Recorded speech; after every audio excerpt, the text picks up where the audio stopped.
I'm sorry." For a long moment, neither man spoke. The patient stared in stunned silence through the window behind the doctor, but seemed to be staring past the busy activities of the street outside, lost in a world of thought. "How long I got left, Doc?" Sighing heavily, the doctor gave the only answer he could offer. "No way to know for sure, but judging by what I saw in the examination and from what you told me, I'd say no more than 6 months, most likely less."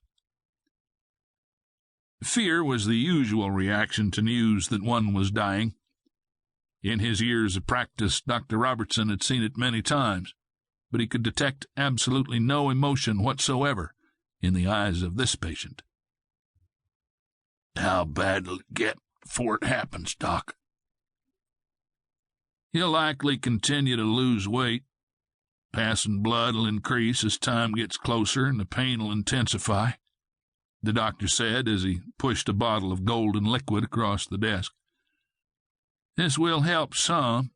It's called laudanum. It's an opiate sedative. Take a swallow when you need it. I wish there was something else I could do." T.J. Littlejohn pushed from the chair, scooped the bottle from the desk, and stuck out a work-hardened hand.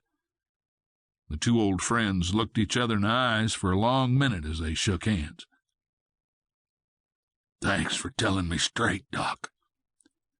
There's some things I'll be needing to take care of. Guess I best get at it."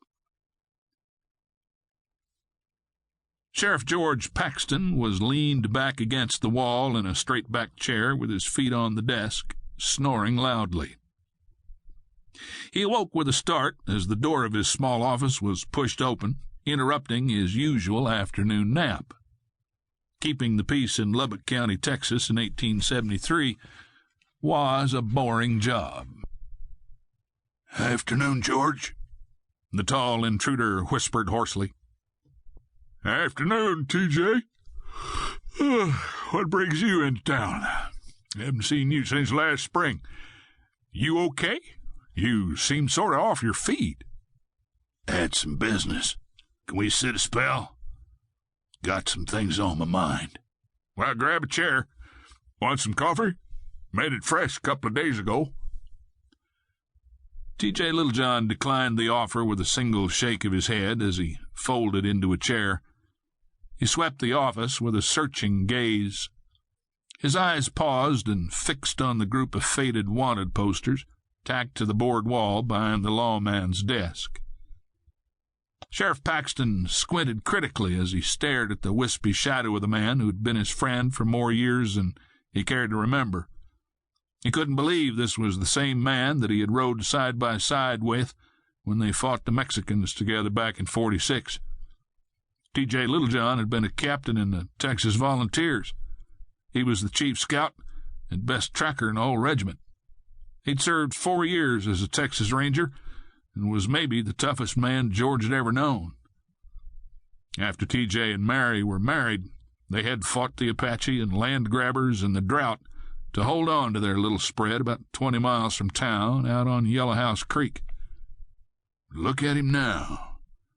Barely half the man he'd once known. "How old are you, T.J.? "I'll be 46 come spring." "What's wrong, T.J.? "Doc says I'm dying. Says there ain't nothing he can do. Says I got some kind of something eating my insides." Shock swept across the sheriff's leathered face. For long minutes neither said a word. Finally, George Paxton lifted his gaze and looked his friend in the eyes. "I'm sure sorry, T.J., George said, shaking his head sadly. "Reckon in a way I'm lucky. Death slips up on most folks. Catches 'em unexpected. They don't have time to do what needs to be done. That's what I want to talk to you about. I got a wife and 3 young'uns out there in a shotgun shack and nothing to leave 'em but a patch of Texas prairie and a handful of scrawny cows. I got to get my hands on some money.